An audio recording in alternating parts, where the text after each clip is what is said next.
Hi friends, మన Vijayawada bank options channel ఈ రోజు మీకోసం ఒక ఓపెన్ ల్యాండ్ తీసుకొచ్చింది.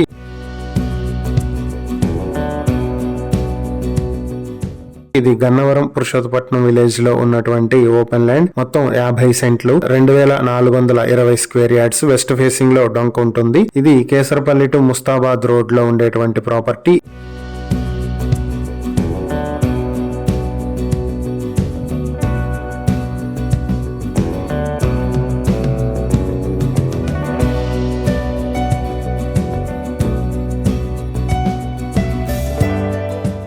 ఈ ప్రాపర్టీ మీ సొంతం చేసుకోవాలనుకుంటే బ్యాంక్ ఆక్షన్ స్టార్టింగ్ ప్రైస్ 39,10,000 నుంచి మొదలవుతుంది. Auction date February 13, 2026. ఈ ప్రాపర్టీకి సంబంధించి ఏవైనా డీటెయిల్స్ తెలుసుకోవాలనుకుంటే స్క్రీన్ పై కనిపిస్తున్న మా ఫోన్ నెంబర్లకు వెంటనే కాల్ చేయండి. ఇలాంటి మరిన్ని వీడియోల కోసం మా ఛానల్ ను సబ్స్క్రైబ్ చేసుకోండి. అలాగే మా ఇన్స్టాగ్రామ్, ఫేస్బుక్ పేజెస్ ను ఫాలో చేయండి. Thank you for watching.